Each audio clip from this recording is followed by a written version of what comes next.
Hi, everyone, and welcome to the ESA Student Section's first webinar in our new How-To series. And today we're going to be talking about how to create and maintain a professional academic Twitter, a skill that we all need now that we're all virtual. My name is Ajisha Alvin, and I'm the Marketing and Outreach Director of the ESA Student Section, and I welcome you all. And today we have invited speaker, Christine Valentine, who's going to be giving us our presentation talking about the skills that we need to start and maintain a professional academic Twitter. So yeah, leave it up to you, Christine. Take it over. Sounds good. Well, thank you so much, Ajisha, for inviting me to speak today in this webinar on what I think is, a really important topic today, like you said, especially since we're all virtual these days. And thank you so much to ESA for having me. I really appreciate it. I wanted to just mention that the land on which I am broadcasting for you today is located on Treaty 6 territory. And I think it's important to recognize that it's the traditional gathering place of many First Nations, Métis, and Inuit people from my home in Edmonton, Alberta, Canada. So with that, we'll get started on how to create and maintain a professional academic Twitter. There we go. So a little bit about me. So my name again is Christine Valentine. You can find me at V Academia Co. Twitter. I am a researcher in the field of educational administration and leadership, which I know is a little bit different from some of you here today. And I'm also an academic blogger. I've been blogging for about 10 years now, sort of through undergrad and then graduate school. I graduated in 2019 from the University of Alberta with my master's in educational policy studies. And I wrote my thesis on public intellectualism in the field of educational administration and leadership. And so in writing my thesis, a lot of my participants talked about the importance of Twitter and sharing and connecting with other academics. And I thought, oh, maybe there's something to this platform. I should check it out. And also I'll just mention, because of my interest in blogging, I also completed my certificate in web writing and social media communications from the University of Toronto last year. So I highly recommend them. They're great for skill development. So I'm hoping this provides a little bit of context about where I'm coming from and my interests in Twitter. So in this webinar, I hope to talk about three main uses that I think Twitter can be used as an academic. And I only actually started using Twitter kind of regularly since May. Interestingly enough, I know my Twitter profile will say I signed up in 2016, but I didn't really start using it until about May. And since then, I've just learned that academic Twitter as a community is just so active, vibrant, inclusive, really supportive. And I've come up with these sort of three main uses that I think that you'll find useful if you maybe haven't used Twitter before, or if you're starting to think about how you can start to use your existing Twitter account in more of a professional or academic way. So so we'll go into these in a little bit more detail, but I think Twitter can be really useful for building and engaging with a social network, which is so important today, creating a personal database of resources to assist you, with your research, and also for sharing academic and professional knowledge within your own field. So let's go into this a little bit in a little bit more detail. So that first idea is using Twitter as a social network. So there are sort of main characteristics of a Twitter account. So I just want to talk a little bit about these. So creating your account, Twitter is pretty easy to start, right? That's why we wanted to focus also in this webinar on maintaining a Twitter, because that's really where the work is. But in terms of starting your account, there's a few things that I thought I would mention that I've learned that, Ajisha and I have kind of talked about. So getting onto Twitter, of course, twitter.com, you can sign up for your free account there. It's really useful if you feel comfortable to use your real name. And this way, not only does Google sort of pick up on that, and when someone Googles you like a future employer or a university, Twitter ranks quite highly in Google results. So it's helpful to show that, you do have this professional academic platform. And so it's helpful to use your real name. You can use your credential at the end of your name if you like. That kind of signals to me that someone is using Twitter for academic purposes. And I'm often more interested in kind of checking out what they're tweeting about when I know like we have that interest in common. Writing your bio. So I think it's, you have 160 characters, I believe, for writing your bio. It's not a lot of space. So I would really recommend just in that short bio, just communicating your research interests, where you study, if you're a current student, what you study, what those interests are. Some people use little like emoticons. If you come from a field that can, be communicated through that visual, in that visual way. And a link to a website if you have one. Some academics are starting to have more of an online presence, so they'll create a website, a personal CV, perhaps a professional website, or they will have a blog. So I have a blog, and that's what I use Twitter for primarily. And the banner is also important as well. You can design a free banner on canva.com, and maybe we can share these resources after Adisha, but canva.com is a really great tool for creating sort of free images. And so my banner says build a research toolkit, because that's what my blog helps my my followers to do. And I think there's tons of examples. Adisha just was showing me before the webinar started her new banner, and I encourage you to check it out. It is pretty cool. I'll share that like after the presentation. Perfect. Like go ahead and share that and show you what that looks like. Yeah, it's a great example, and I think that's just a great way to say really quickly, what you're about, what you're doing, what you're studying. Yeah, and it's really simple to make, so I'll definitely go through that like after everything you're talking. That is awesome. Okay, great. And just a couple other little things I was thinking of including is that you may sometimes want to create a Twitter account for a specific project, or like a research project, or for a specific initiative, in which case you'd really want to orientate everything about your Twitter, your profile, your banner, the link toward that specific project. So it can be used for a very specific purpose, or it can be used to promote yourself as an academic and as a professional online.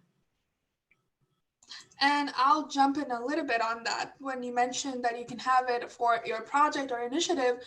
And if you also have a professional account, which I would highly recommend you do both if you have a project or initiative, always remember to link, or put it in your bio, okay, this is a project or initiative that I'm running. That will give not only you as a professional and a bigger platform for your project or initiative, but also people who join your project or initiatives Twitter know that, okay, this is the professional behind this project. So I think that is really important to know that you might want to do that if you do have both.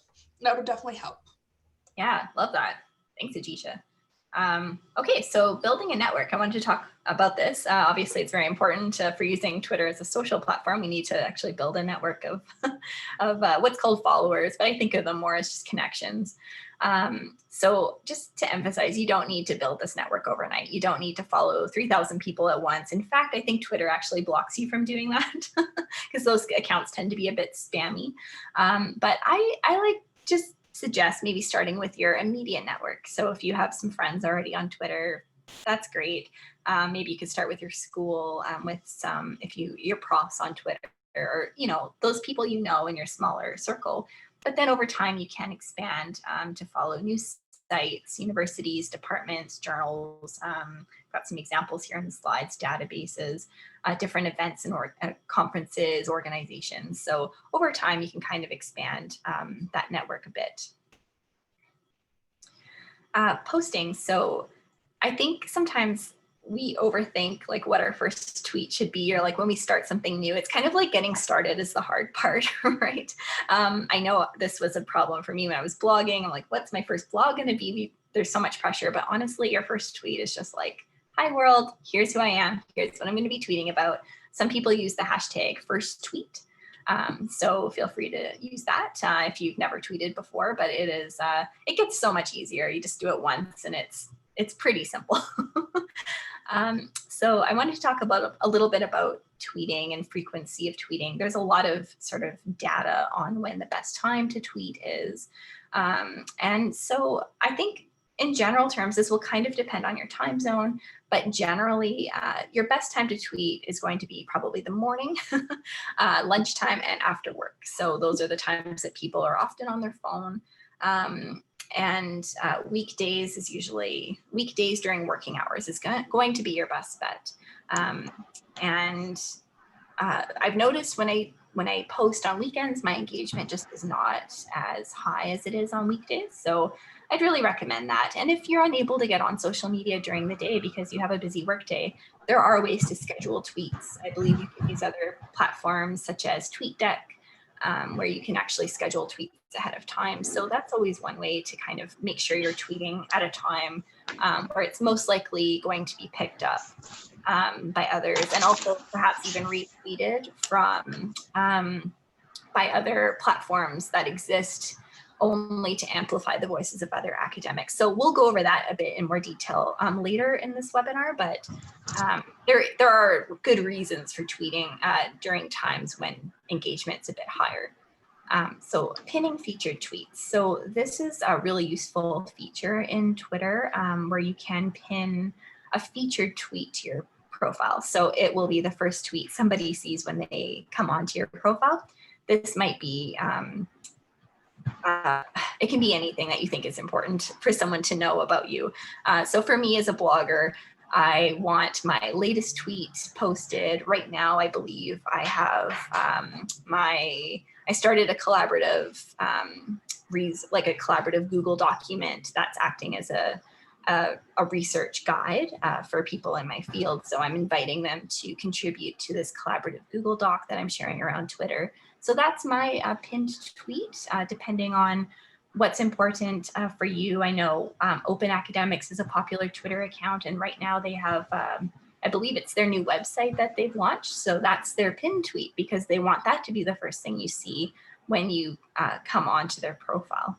And I'll jump in a little bit on that. So for academics and scientists, having your first tweet, especially if you're looking for a job, if you're looking for people to discover you for the research that you do, have that as your pinned tweet. For me right now, since I'm looking for grad programs, PhD programs, my first tweet is, hashtag grad recruit week and what I do and what I'm looking for and what my credentials are. And then I always link my LinkedIn profile if I have one. We'll try to do another webinar on how to start and maintain a LinkedIn profile because that's also pretty important. But that is my first tweet, and I would highly recommend if you're looking for a position, a research position, a job, make sure your pinned tweet is something relevant to that. It's like your little, blurb about yourself that you want to share. And I think that is pretty important as a scientist and an academic to have. Yes. Thank you, Ajisha. I love that. And I would love a webinar on LinkedIn because I definitely need to work on my LinkedIn profile. And I want to talk a little bit about sharing content on Twitter. So if you have your own content, it's important to share and also just to, tweet questions or ideas, but also to retweet other people's content. That really helps with engagement. I think it also helps to sort of develop you as a content expert in your field. So you're thinking about what's important to the people following me. Are these people going to potentially benefit from this thread of tweets? Should I repost it? So for me, I post about 25% of my own content and about 75% of other people's content. I find that's a pretty good balance. It's not maybe an exact science, but something to keep in mind. Yeah. So when you mentioned that, I really like that idea about retweeting. If you look at my Twitter account, I retweet opportunities, resources for grad school applications. So that's what I show in my tweets. Of course, I tweet my own content as well. I retweet the ESA student section tweets, but more so, I always tend to tweet, other people's research in my field that I read that is new and current, and that always will show. If someone who's trying to recruit me into their grad program and they look at my profile and they see, me reading or quoting these tweets about new articles that are out on my field, then they're going to be like, okay, she does know what she's talking about. It really is building your own network, and at the same time sharing resources. It depends on what you want your Twitter account to do. And I've seen a lot of Twitter accounts just sharing, and that's how you engage the network, by sharing other people's work, and then they in turn will share your work. So that's how you kind of build a network and engage. Yeah, thank you for that. That's a great example of ways you can retweet important content for other people. And this made me think too. One thing that I do to just maintain that schedule of making sure I'm posting not only other people's content but my own content as well is I develop an editorial calendar. And this may be like down the line, or you may not even want to do this. Maybe it's just something you want to engage in socially. But if you're using it for a particular purpose, it's nice to have a bit of a calendar at least a month in advance, even up to 3 months, just to say, okay, on Mondays I'm going to post this many posts, and one is going to be about my new blog post or my new this research I'm engaging in or this new project, and I'm going to try and tweet two or three other retweet two or three other people's content. So it gives you a bit of a goal. I have a daily goal I try to keep in mind. I don't always stick to it, but I try. I try. So academic hashtags are very important for engaging in a social network. Hashtags kind of bring us together on Twitter. For anyone who doesn't know, for the point of being inclusive is that, or equitable, I should say, hashtags are hash or pound signs followed by a particular keyword or phrase that identifies a specific topic. And I think people get a little bit confused between hashtags and a hashtag and a tag. And so the @ sign, that's more for tagging individuals, whereas a hashtag is really meant to identify a specific topic.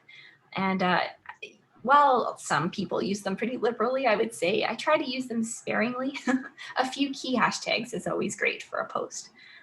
Some common hashtags in academia, and there's quite a few posts actually written about this. You can Google sort of what common hashtags are there. Some common ones that I know of are academic Twitter, of course, ed chat, PhD chat, women in academia, Black academics, and there's quite a few more. And then there's some specific hashtags for your particular field. So I've seen women in STEM science Twitter. I know for my own field, there's ed admin and ed leadership.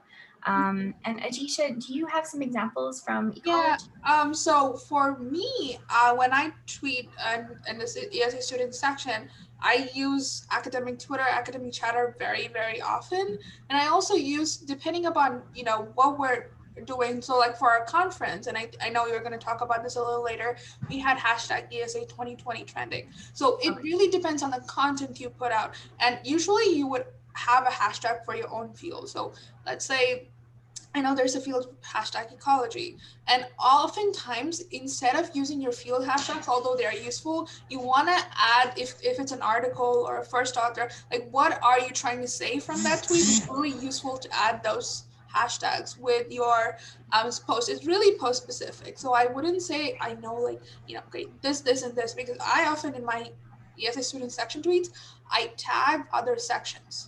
So if I would tag ESA Seeds, I would tag the ESA Science Communication section. So I tag specific sections. So I don't do hashtags as much as I do tags. So Okay. there's two different things.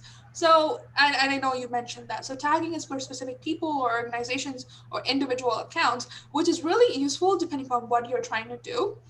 Hashtags are useful when you want to start a conversation, a discussion, and put your content there. So people often look, do hashtags like, let's say, PhD chat or PhD life. They want to look for tweets specific to that. So it really depends on the content you're putting out, if you want to do a hashtag or a tag for an account. So it really depends, and I'd be happy to explain it for specific post examples if in the question and answer session. Yeah, that's great. Thank you. Okay, so Twitter is also great for participating in events. There's all kinds of different events you can participate in on Twitter. So, for example, there are Twitter chats. So these are chats that are connected through a common hashtag. There's usually a time posted of when the chat will begin.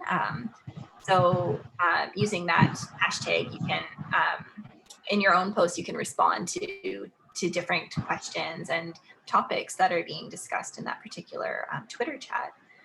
And hashtag threads. So there's different kind of Twitter events. So using these hashtags. So Follow Friday is a common one. They're kind of fun. Like you can share something goofy about yourself or something fun about yourself. and follow other academics. That's a really great way to connect with a lot of other academics. There's also like Monday Mingle or Mingle Monday, I can't remember which way it is. And I think that's actually how Adisha and I became acquainted. So Yeah, it's been, I think I follow. yeah, I think I saw your tweet on one of the Monday Mingle. Uh, yeah, it was Monday Mingle, I'm pretty sure. So yeah. these Monday Mingle, Follow Friday, a lot of accounts do it. I know Open Academics does it. I know Academic Chatter does it. I know a lot of other people, individual professionals also do it. So I try to engage myself in all of those and putting myself out there. So usually how those posts go is that you talk a little bit about yourself, your professional self, and then you talk about how your day is, and then you have a gif about how your day is going so far, your week is going so far.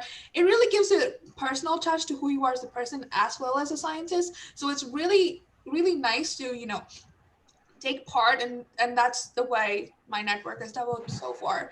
I've only been active with my professional Twitter for the past couple months, and I've still managed to build a really big network because I regularly take part in Follow Fridays and Monday Mingles. I wouldn't say I've done every single week because I also, sometimes I miss it, but I try to, chime in there, and that's how I meet people, how I connect with fellow scientists. So I would highly recommend if you would go and do, all of these events. It's really an interactive way to meet people. That's about the gist of it. Yeah, I totally agree. It's really been great to get to know a lot of different people on Twitter through Follow Friday events and other events. And I don't think I get to every single one of them, but I have on my calendar on Fridays try to participate in Follow Friday, and when I have, it's been really fun. The gifs are especially fun to see. It's been a lot of like people's hair on fire and stuff lately. So, and there's also, in terms of events, academic events, of course, that are just promoted through Twitter, but which occur on a different platform. So I used in this image example, the webinar for today, for example. So this is hosted on Zoom, but of course we promoted this webinar through Twitter. And a pro tip is that when I sign up for webinars, I totally mean to go, but unless I put it in my calendar, it does not happen. So I recommend actually just copy and pasting the email you get saying, congratulations, you've been registered for this webinar. Copy and paste that information into an actual calendar meeting invite or notice to yourself in your calendar. And then that way it's already in the calendar you already look at all the time. And when that event pops up or the reminder pops up, you can just simply click the link because you've already copied the information into your calendar. So yep, I highly recommend that, especially since we're doing a Google form for signing up for a webinar, and you're going to get that Zoom link information in an email. I know I put in the form saying you favorite your email, but really putting in your calendar and having a reminder set like 10 minutes before really would help it for you to okay, I need to be here. Let me get ready and go. Absolutely. So it really is helpful, yeah. And I think I always say to myself, oh, I'll just watch the replay. It's fine. But it's not the same. I mean, a lot of the time I just don't because it just falls off my radar. But it's not the same as participating live where you get to sort of interact and ask questions. So, I think it's really helped me at least attend more live webinars. And so hopefully it helps you too.